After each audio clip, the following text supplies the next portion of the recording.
कैसा रहेगा वृषभ राशि वालों का जुलाई 2025 का महीना। इस महीने में 3 बड़े ग्रहों के गोचर भी होने जा रहे हैं, तो क्या बदलाव लेकर आएंगे। यहाँ पर जैसे कि हम अ, देखें तो शनिदेव आपके 11वें भाव में है और 11वें भाव में नवम और दशम भाव के स्वामी भी हैं। जब भी 9वें और 10वें भाव का स्वामी 11वें भाव में आता है तो होता क्या है कि आपके भाग्य की ओर से, आपके कर्म क्षेत्र की ओर से आपको फायदा दिखता है। आपके पिता के साथ, पिता जो है उनके साथ थोड़े से मनमुटाव देखने को मिलते हैं।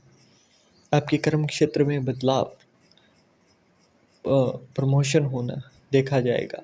परंतु क्योंकि यहाँ राहु 10 में है तो आपका एक अलग ही ऑरा क्रिएट होगा। मतलब आपके अंदर एक अलग सा ही अट्रैक्टिवनेस आपको दिखाई देगा कि लोग आपकी बातों को जो नहीं सुन रहे थे वो अब सुन रहे हैं। आपको एक उपाय भी करना है। लाल या श्वेत रंग की कोई थैली के अंदर, आपने सूती के अंदर, उसके अंदर थोड़ी सी सौंफ डालकर वो सोते समय सिरहाने में रखनी है और उसको 51 दिन तक पड़े रहने देना है। उसके बाद में इसे बहते जल के अंदर आप प्रवाह कर सकते हैं। इसके साथ साथ नीली या काले रंग की अगर कैप अगर आप वियर कर सकें तो बहुत अच्छा है। जब तक राहु 10 में है सर ढक कर रखनी चाहिए, ताकि आपको राहु 10वें घर के अंदर बहुत ही अच्छे रिजल्ट देते हैं और वो रिजल्ट आपको मिल पाए। शनिदेव 11वें घर के अंदर है, जैसा कि मैंने कहा 9वें भाव के स्वामी हैं, तो आपके काम अटकेंगे ज़रूर, बिना अटके काम नहीं हो रहे होंगे। तो इसमें करना क्या है, आपको बिल्कुल ये नहीं करना है कि आप एक्साइटेड होकर कुछ कर रहे हैं। आपको बिल्कुल नॉर्मल रहना है। जितना ज़्यादा आप नॉर्मल शांत रहेंगे उतने ही ज़्यादा आपको फील होगा कि आपके काम नहीं अटक रहे हैं और धीमे धीमे हो रहे हैं, परंतु काम अपने आप होते जा रहे हैं। और जब भी आप एक्साइटमेंट दिखाओगे, जब भी आप जल्दबाजी करोगे, तो क्योंकि शनिदेव खुद धीमे धीमे चलने वाले ग्रह हैं, तो ये आपके काम बहुत ज़्यादा जल्दबाजी में तो नहीं होने देंगे।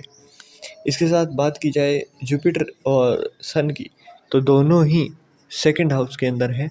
और यहाँ पर होगा क्या कि परिवार के अंदर अगर आप बहुत लंबे समय से संतान के लिए उम्मीद लगाए बैठे थे, नहीं हो रही थी, तो यहाँ पर वंश वृद्धि भी देखी जाएगी। और इसके साथ साथ आपको आपके ही घर के अंदर कुछ चीज़ें और भी देखने को मिलेंगी, जैसे कि घर के अंदर बरकत बटना, धन के रूप में आप अगर संचय करते हैं, और वो भी तब जब आपके धन का दशांश भाग जो है वो आप दान दक्षिणा इत्यादि में कहीं ना कहीं मतलब लगाते हैं। जैसे चींटियों को भोजन दे दिया, गऊ है तो उनको भोजन दे दिया, कौओं के लिए भोजन दे दिया। तो उसके बाद में इसी तरीके से जब आप जीवन यापन करेंगे तो वहाँ पर आपको देखने को मिलेगा। हालांकि दूसरे घर के अंदर जब जुपिटर आते हैं, देवगुरु बृहस्पति आते हैं, तो ऐसा इंसान अपने आप के अंदर एक घुटन सी महसूस करता है, क्योंकि जुपिटर का धन से लेना देना नहीं है। ये अध्यात्म जगत के एक अच्छे ग्रह हैं। एक घर के अंदर जैसे बुजुर्ग नहीं होते हैं, उनको उस उम्र में आकर धन से लेना देना नहीं होता है, ये भी उसी के ही तरीके से हैं। इनको यहाँ पर एक बंधा हुआ सा महसूस होता है और यही चीज़ एक इंसान को भी होती है। इस राशि के स्वामी जो है वो भी इसी राशि के अंदर ही 29 तारीख को आ चुके हैं। और जैसे ही ये आए हैं, इन्होंने मालव्य राजयोग भी बनाया है। तो वृषभ राशि वालों के लिए एक तो सबसे बड़ी बात है कि बहुत लंबे टाइम के बाद आपके लिए ये जुलाई का महीना राजयोग लेकर आ रहा है। और इसका पूरा अगर आपको फ़ायदा उठाना है तो शुक्र के लिए रेमेडी ज़रूर करनी है। मतलब आप अगर कहीं भी जाएं बाहर तो आपको इत्र का एप्लीकेशन ज़रूर करना है, इत्र अप्लाई करिए। और इसके साथ साथ रोज़ स्नान इत्यादि करें तो उसके अंदर या तो गुलाब की पत्तियाँ या फिर दही, जो भी हो सके आपसे वो डालिए। अगर दोनों ही ना हो तो हल्दी आती है, हल्दी आप उसके अंदर डाल सकते हैं। इसके साथ साथ मंगल और केतु दोनों ही आपके चतुर्थ भाव में है। मेंटल पीस बहुत ज़्यादा अच्छी नहीं रहेगी आपकी, खास करके 29 जुलाई तक। उसके बाद में मंगल और केतु का जो है ये युति ये टूट जाएगी और मंगल आपके कन्या राशि के अंदर प्रवेश करेंगे पंचम भाव। 29 जुलाई के बाद जिनका भी कोई एग्ज़ाम है, जिनकी कोई पढ़ाई से जुड़ी हुई चीज़ें हैं, उनके अंदर बहुत ही एक नया उत्साह आपको देखने को मिलेगा।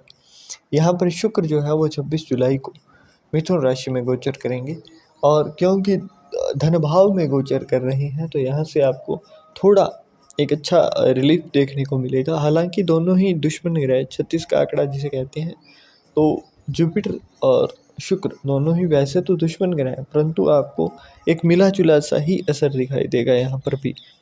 और सूर्यदेव जो है वो भी 16 जुलाई को कर्क राशि में आएंगे बुध के साथ। तो यहाँ पर आपकी यात्राएं होंगी और यात्राओं के साथ एक अच्छा आउटपुट भी देखने को मिलेगा। मतलब आप कर्म से जुड़ी हुई, आपके किसी काम से जुड़ी हुई यात्राएं होंगी, यहाँ पर व्यर्थ की यात्राएं नहीं होंगी। और जैसे ही सूर्यदेव यहाँ पर आ जाएंगे उसके बाद में आपको थोड़ा सा और रिलीफ देखने को मिलेगा। अब कुछ बात करते हैं एस्पेक्ट के अकॉर्डिंग।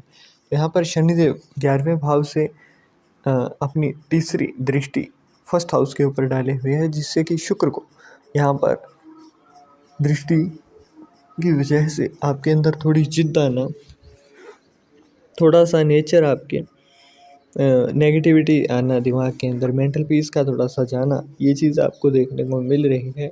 इसलिए अगर आपसे हो सके तो आपके हाथ की हथेली जो होती है, अंगूठे के पास जो उठा हुआ भाग है, उसके ऊपर थोड़ा सा इत्र लगाना फ़ायदेमंद रहता है, क्योंकि ये शनि और शुक्र दोनों के अच्छे प्रभावों को जागृत करता है।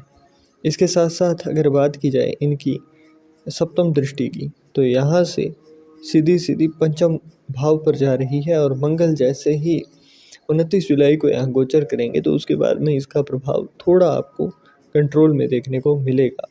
जिसके साथ साथ दशम दृष्टि जो है वो अष्टम भाव पर है। मतलब सडन कोई लॉस होना, सडन गेन होना, ये आपके कर्मों पर निर्धारित होगा। तो जैसे मैंने कहा कि दशांश भाव जो हो इनकम का, वो आप दान दक्षिणा में देना शुरू कीजिए, ताकि आपको ये जो है इस तरीके से कोई घाटा ना लगे, इस तरीके से कोई और दिक्कत ना हो। क्योंकि ऐसे में आप खुद से देंगे तो एक लिमिट में दे सकेंगे, और जब घाटे लगते हैं तो वहाँ पर नहीं देखा जाता है कोई बीमारी आ गई, कुछ और आ गया। और वैसे भी हमारे शास्त्रों की माने तो इसी तरीके से ही जो है धन जो अर्जित किया जाता है उसका उपयोग किया जाता है। और यहाँ पर देवगुरु बृहस्पति जो है, इनकी 5वीं, 7वीं और 9वीं दृष्टि, 5वीं दृष्टि छठे घर के ऊपर है। तो यहाँ पर अगर जिसका भी कोई रोग था, जिसके बहुत लंबे समय से कोई दवाइयों पर पैसे लग रहे थे, तो उनकी अब दवाइयाँ थोड़ी बंद होनी शुरू होंगी। इसके साथ साथ जो सप्तम दृष्टि है इनकी, वो अष्टम भाव पर है। और क्योंकि अष्टम भाव पर है और शनिदेव की भी दृष्टि आ रही है, तो शनिदेव का बहुत ज़्यादा मैलिफिक इफेक्ट, मतलब बुरा प्रभाव, नकारात्मक प्रभाव यहाँ पर देखने को नहीं मिलेगा।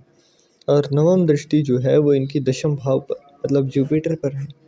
तो देवगुरु बृहस्पति की जब भी दृष्टि राहु पर आती है तो यहाँ पर राहु का कंट्रोल थोड़ा कम देखने को मिलता है। तो इसके लिए आपको सर ढक कर रखना है। और जो भी लोग, जिनका भी कुछ ट्रेवल से काम है या फिर ऑनलाइन कुछ काम है, तो उनको अपने कार्य क्षेत्र के अंदर या फिर जिस भी डेस्क के आसपास आप बैठते हैं, वहाँ पर कोई छोटा पौधा, आर्टिफिशियल नहीं, ओरिजिनल कुछ भी पौधा अगर आप ला कर रख सकें तो वो रखिए। क्योंकि यहाँ पर बुध का सपोर्ट जो है वो राहु को मिल जाएगा, और जिससे कि आपको जल्दी से कुछ अच्छे फ़ायदे भी देखने को मिल पाएंगे। तो ये थी सारी ज्योतिषीय गणना वृषभ राशि के लिए, जिसमें एक भी चीज़ सिर्फ यहाँ पर शुगर कोटेड बातें ही नहीं की गई हैं, आपको एक सही राय देने की कोशिश की गई है। अगर आपको कुंडली पर विश्लेषण करवाना हो पर्सनली, तो आपको कॉन्टैक्ट नंबर वीडियो के डिस्क्रिप्शन में मिल जाएगा। एंड अगर आपको लाइव सेशन में भी जुड़ना हो, कुछ समय बाद में हम लोग यहाँ पर ऑनलाइन ही इसके अंदर या फिर जूम मीटिंग के ऊपर क्लासेस शुरू करने का सोच रहे हैं। तो अगर आपकी इच्छा हो तो आप उसी का मैं जो डिस्क्रिप्शन बॉक्स में आपको नंबर दिया गया है वहाँ से कांटेक्ट कर सकते हैं।